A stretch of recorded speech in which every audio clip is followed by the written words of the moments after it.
ठंड में सौतेली बहनें। माँ, ये जगह कितनी ज्यादा सुंदर है ना। मैंने तो सोचा था मैं इस बार अपने विंटर वेकेशन में कहीं पर भी नहीं जा पाऊंगी। हाँ बेटा, ये पहाड़ी इलाका मुझे भी बहुत सुंदर लगा। उर्वशी, सौंदर्या, चलो हम लोग वहाँ चलते हैं। वहाँ का व्यू कितना ज्यादा सुंदर है ना। साहब एक गुब्बारा ले लो। बेटा, इतनी सी उम्र में आप लोग सड़क पर ऐसे गुब्बारे बेच रहे हो, कहीं कोई गाड़ी आ गई तो? आपके माता पिता कहाँ हैं? हम दोनों का दुनिया में कोई नहीं है। ये गुब्बारे बेचकर दिन में 10-20 रुपए कमा लेते हैं और उसी से ही गुजारा चलाते हैं। आप ये कुछ पैसे रखो और इससे कुछ खा लेना, ठीक है? नहीं साहब, हमें ये पैसे ऐसे मुफ्त में नहीं चाहिए। हम लोग गरीब हैं, लेकिन हम मेहनत का ही खाना पसंद करते हैं। आप इसके बदले ये सारे गुब्बारे ले लीजिए। उन दोनों बहनों को इतनी छोटी सी उम्र में इतनी ईमानदारी और मेहनत से काम कर दिल के अंदर उन दोनों बहनों के लिए ममता जाग जाती है। इन दोनों बच्चों का इस दुनिया में कोई नहीं है। देखिए ना, ये दोनों कितनी ज्यादा प्यारी और मेहनती हैं। क्यों ना हम इन्हें गोद ले लें। वेद को भी वो दोनों छोटी बहन बहुत ज्यादा पसंद आती हैं और वो उन दोनों बहनों को गोद ले लेता है। बेटा, ये सब तुम दोनों के लिए है और आज के बाद तुम तीनों बहनें हो। तुम तीनों कभी भी एक दूसरे का साथ नहीं छोड़ना। हम कभी भी एक दूसरे का साथ नहीं छोड़ेंगे। जब से ये दोनों इस घर में आई हैं, तब से मम्मी पापा सिर्फ इन दोनों से ही प्यार कर रहे हैं। मुझे तो भूल ही गए हैं। जो चीज सिर्फ मेरे लिए आई थी और वो चीज अब इन दोनों के लिए भी आ रही है। उर्वशी मन ही मन कीर्ति और सृष्टि से नफरत करने लगती है। वेद और सौंदर्य का सृष्टि और कीर्ति को इतना प्यार करना उर्वशी को बिल्कुल भी पसंद नहीं था, लेकिन शायद भगवान को कुछ और ही मंजूर था।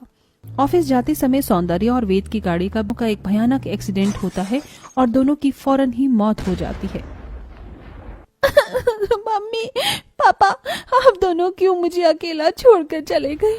आप दोनों के अलावा मेरा इस दुनिया में कोई भी नहीं है। आप दोनों कुछ बोल क्यों नहीं रहे हो? उर्वशी दीदी, देखो ना, मम्मी पापा को क्या हो गया? ये सब सिर्फ तुम दोनों की वजह से हुआ है। पहले तो तुम दोनों ने मेरे मम्मी पापा का प्यार मुझसे छीन लिया और अब मेरे मम्मी पापा को ही मुझसे छीन लिया है। मैं तुम दोनों को कभी माफ नहीं करूंगी। उर्वशी अपने माता पिता की मृत्यु का कारण सृष्टि और कीर्ति को मानने लगती है और उनसे बहुत ज्यादा नफरत करने लगती है। कीर्ति, खाना खा ली। तूने कल से कुछ भी नहीं खाया है।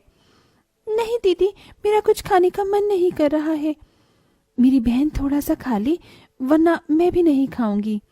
अपनी बहन के कहने पर कीर्ति जैसे ही निवाला उठाकर खाने की प्लेट छीनकर जमीन पर फेंक देती है। पहले तो मेरी मम्मी डैडी को खा गई और अब यहाँ आराम से खाना खा रही हो। घर में इतने सारे काम पड़े हैं, कौन करेगा? जाकर जल्दी से घर के सारे काम करो, वरना तुम दोनों को मैं घर से ही निकाल दूंगी, समझी?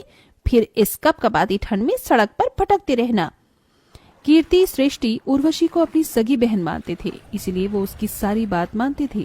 कीर्ति, सृष्टि ऐसी ठंड के मौसम में भी छोटी सी उम्र में ठंडे पानी में घर के सारे कामकाज करती हैं। ठंडे पानी में काम करने की वजह से उन दोनों के हाथों में छाले पड़ जाते हैं, लेकिन उर्वशी ये सब नजरअंदाज करती है। मैंने इनसे अपना होमवर्क करने को कहा था, लेकिन ये दोनों तो सो रही हैं, वो भी हीटर चलाकर। उर्वशी एक बड़े से बर्तन में ठंडा पानी डालकर उसके अंदर बहुत सारे बर्फ के टुकड़े डाल देती है और उसे लाकर सो रही सृष्टि और कीर्ति के ऊपर डाल देती है। ठंडे पानी की वजह से दोनों बहनें घबराकर और दीदी, आपने इतनी ठंड में हम पर ये बर्फीला पानी क्यों डाल दिया है? मेरा बस चलता तो मैं तुम दोनों पर बिल्कुल खौलता हुआ पानी डालती, लेकिन वो क्या है ना, गर्मी का मौसम नहीं है, ठंड का मौसम है, इसलिए मैंने तुम पर ये ठंडा ठंडा पानी डाला। अब तो तुम दोनों की आँख खुल गई होगी ना, तो चलो जाकर मेरा होमवर्क करो और मेरे लिए गर्मा गर्म कॉफी बना कर लाओ। अच्छा दीदी, मेरी तबीयत खराब है, मैं आपका होमवर्क बाद में कर दूंगी, मुझे थोड़ी देर आराम करने दीजिए। तुझे आराम करना है? अगर तू आराम करेगी तो घर के सारे काम कौन करेगा? मेरे माँ बाप को खाकर तुम दोनों बहनों को चैन नहीं मिला क्या, जो अब तुम्हें आराम भी करना है? जितना बोला जाए उतना ही करो, समझी? उर्वशी का ऐसा बर्ताव कीर्ति और सृष्टि के पास सहने के अलावा और कोई चारा ही नहीं था। बड़ी बहन के सारे अत्याचार सहती और कभी कोई शिकायत नहीं करती। उर्वशी दिन रात उन दोनों से ठंड के मौसम में ठंडे पानी से काम करवाती और कभी उन्हें गर्म चिंटे से जलाती तो कभी कभी उन्हें पहनने के लिए गर्म कपड़े तक नहीं देती। लेकिन दोनों ही सौंदर्य की बातों को याद करते हुए सब कुछ सहती हैं। समय बीतता है और आज ये तीनों बहनें बड़ी हो जाती हैं।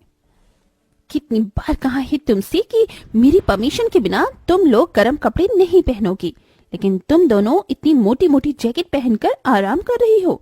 मैंने कहा उतारो ये जैकेट। तुम्हारी वजह से बचपन से लेकर आज तक मैं कैसे अपने माता पिता के प्यार के लिए तड़पी हूँ, उतना ही तुम दोनों भी ठंड में तड़पोगी। दीदी, हमें कितनी बार आपसे कहा है कि हम मम्मी पापा की मौत के जिम्मेदार नहीं हैं। आखिरकार वो हमारे भी तो मम्मी पापा थे ना। नहीं, वो सिर्फ मेरे मम्मी पापा थे। मैं उनकी सगी बेटी हूँ, ना कि तुम। ला ही रही होती है कि तभी वहाँ उर्वशी के मामा मामी ओम प्रकाश और जूही आते हैं। उर्वशी बेटा, कैसी हो तुम? मामा मामी, आप दोनों यहाँ? आप दोनों ने मुझे बताया क्यों नहीं कि आप आ रहे हैं? अगर हम तुम्हें बताती तो हम तुम्हें सरप्राइज कैसे देते? ये तुम दोनों यहाँ खड़ी खड़ी मेरी शक्ल क्या देख रही हो? जाओ मामा मामी के लिए नाश्ता लेकर आओ। उर्वशी बेटा, तूने अभी तक अपनी इन दोनों सौतेली बहनों को अपने साथ रखा हुआ है। मामा मामी, मैं तो कब से इन्हें निकाल देती, लेकिन माँ ने कहा था कि मैं इन दोनों का साथ कभी न छोड़ू, इसीलिए मैं इन्हें इस घर में रहने दे रही हूँ। लेकिन मेरे दिल में इन दोनों के लिए सिर्फ नफरत है। आप दोनों यहाँ बैठिए, मैं अभी आती हूँ। उर्वशी के वहां से जाते ही, अच्छा हुआ इसके दिल में अभी तक अपनी इन दोनों सौतेली बहनों के लिए नफरत है। मुझे तो लगा था ये तीनों इतने सालों में मिल न जाए। अब हमें कुछ भी करके उर्वशी से और ये सारी जायदाद को अपने नाम करवाना होगा। ओम प्रकाश और जूही दोनों की नजर उर्वशी की प्रॉपर्टी पर थी।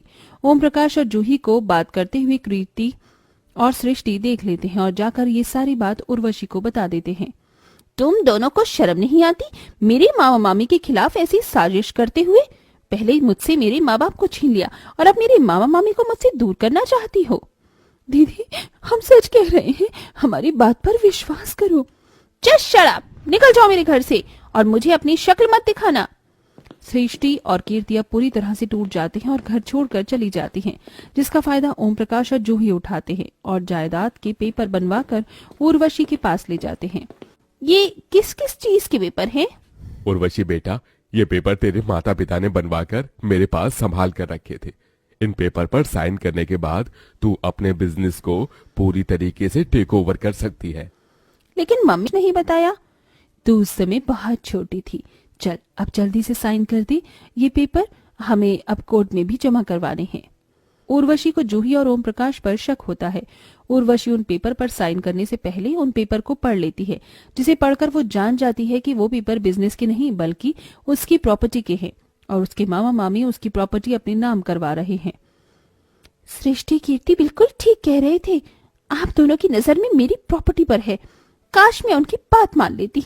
हाँ बेटा, काश तुम उनकी बात मान लेती। चल, अब जल्दी से इन पेपर पर साइन कर दे, वरना ये गन की सारी गोली तेरे भेजे में उतार दूंगा। मैं पेपर्स पर साइन नहीं करूंगी। ये प्रॉपर्टी मेरे मम्मी पापा की है, ना कि तुम्हारी। उर्वशी के साइन न करने पर उसके मामा मामी उसके साथ जबरदस्ती करने लगते हैं कि तभी सृष्टि और कीर्ति वहां पुलिस के साथ अचानक आ जाती हैं। पुलिस ओम प्रकाश और जूही को गिरफ्तार कर लेते हैं। आपको कहीं चोट तो नहीं लगी? कीर्ति, सृष्टि, मैं ठीक हूँ, लेकिन तुम दोनों तो घर छोड़कर चली गई थी ना? हाँ दीदी, लेकिन हम आपको ऐसी हालत में अकेला नहीं छोड़ सकते थे, इसीलिए हम पुलिस के पास गए और हमने उन्हें सब बता दिया और हम लोग सही समय पर यहाँ पुलिस के साथ पहुंच गए। अब आप इस घर में आराम से रह सकती हो। अब हम आपको कभी अपनी शक्ल नहीं दिखाएंगे। सृष्टि, कीर्ति, रुक जाओ। अगर तुम दोनों चली गई तो हमेशा के लिए घर में मैं अकेले रहकर क्या करूंगी? मुझे माफ कर दो। बचपन से लेकर बड़े होने तक तुम दोनों के साथ बहुत बुरा किया है मैंने। मम्मी पापा की आत्मा को ये सब देखकर बहुत दुख हो रहा होगा, लेकिन अब मुझे मेरी गलती का एहसास हो गया है। अपनी इस बड़ी बहन को माफ कर दो। आप हमसे माफी मत मांगी। आपने हमें स्वीकार कर लिया, यही हमारे लिए काफी है। हमें हमारी बड़ी बहन मिल गई और हमें कुछ नहीं चाहिए। उर्वशी अपनी दोनों बहनों को गले से लगा लेती है, जिसके बाद अब तीनों बहनें प्यार मोहब्बत से एक साथ खुशी खुशी रहती हैं।